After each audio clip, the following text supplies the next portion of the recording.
Did you know that just to change the oil on a Goldwing costs you close to $100 or more at a dealer?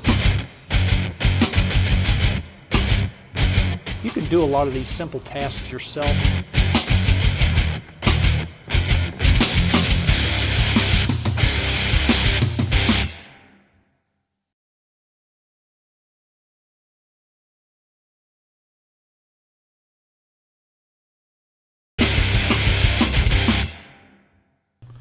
Let's take a look at what's included in your Goldwing HIDs headlight system. You should have 2 HID headlight replacement bulbs, 2 ballast systems, 2 H4 connector wires, and a small packet of adhesive pads and alcohol wipes, and an owner's manual. This photo shows an overview of how the Goldwing HID system all hooks together. You'll notice the H4 male connector. Now this is going to plug into your female H4 connector on your Honda Goldwing. The ballast system takes power from the H4 connector and converts it to power the HID bulbs. And finally, there's the HID bulbs. These are going to replace the low beam bulbs on your Honda Goldwing.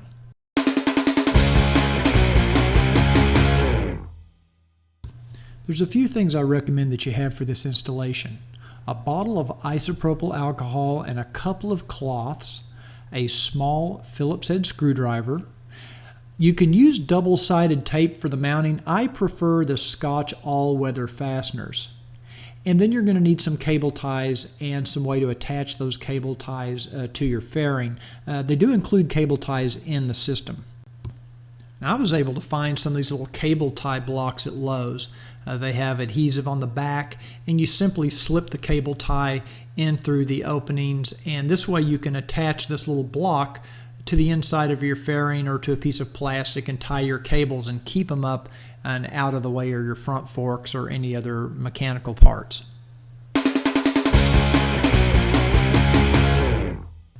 Removing the low beam bulbs on your Goldwing takes a little patience. You just reach up underneath the handlebars up toward the front of the fairing. Now, if you look up in there, this is what you're going to see.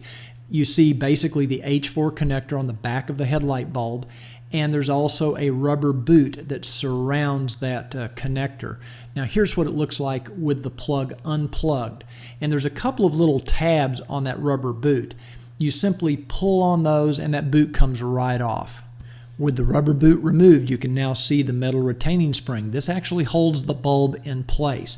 And if you mash on that little part where the arrow is, you push it toward the front of the bike and then down toward the floor, it kind of will swing out of the way and release that bulb. Now you have to do this by feel because you can't really look up in there and do it at the same time, but you will get it done.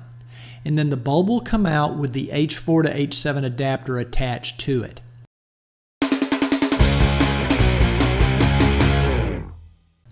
Remove your HID bulbs from their protective plastic case and hold them like I'm holding them here. Be very careful never to touch the bulb itself. Now you'll notice a little notch on the mounting base. That needs to go in the up position when you insert this into the fairing. And here's a little tip. Go ahead and slip the rubber boot over the wires coming out of the back of the bulb. It will make it much easier to get that rubber boot back on later. Now, here's what the bulb looks like when it's installed. Notice the spring is back in place and the notch is in the up position.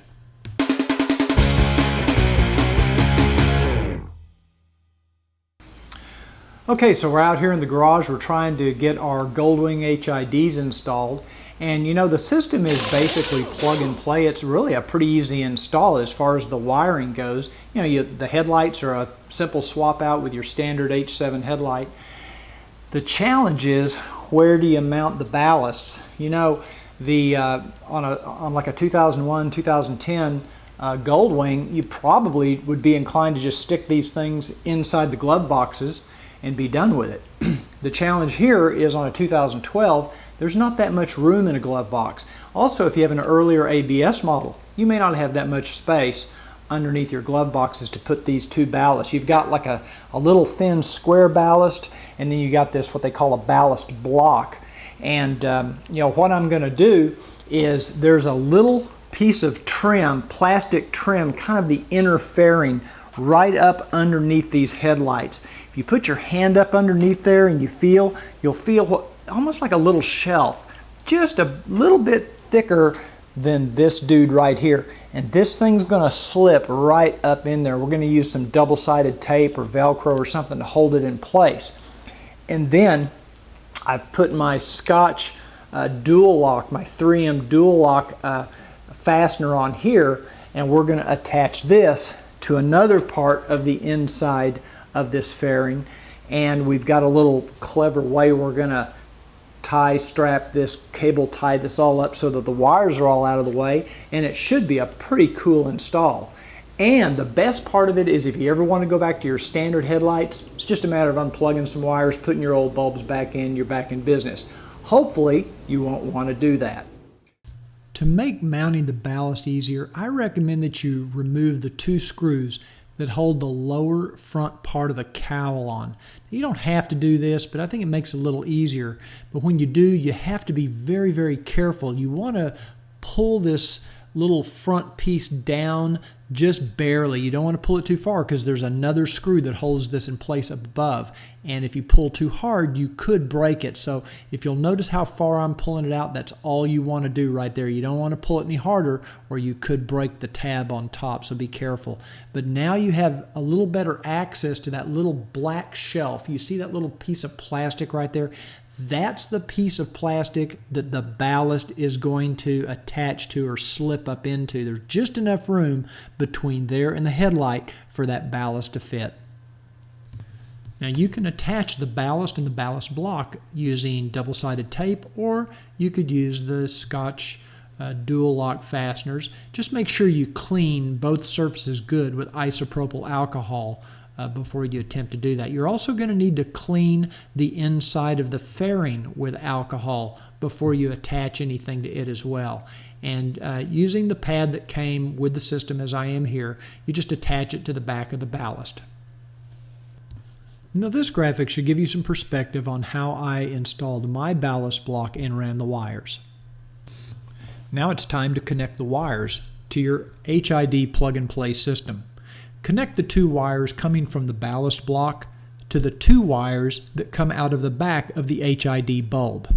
Next, plug the H4 connector into the H4 connector that you originally removed from your stock Goldwing headlight bulb, and use a cable tie to secure these two together. Now use the cable ties to hide the wires and keep them up and out of the way. As you can see, I've attached one underneath the fairing here, and I attached another one to the inside wall of the fairing. You're kind of looking down through the tunnel here. Make sure you turn the handlebars side to side, looking down through the tunnel to make sure those front forks aren't hitting any of the wires.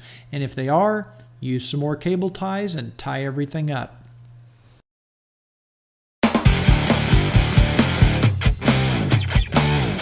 This video gives you a hint at how much brighter and cleaner the light is coming out of these HIDs, but I gotta tell you, it does not do it justice. You can't imagine how much brighter and cleaner this light is and how much farther you can see with these HIDs.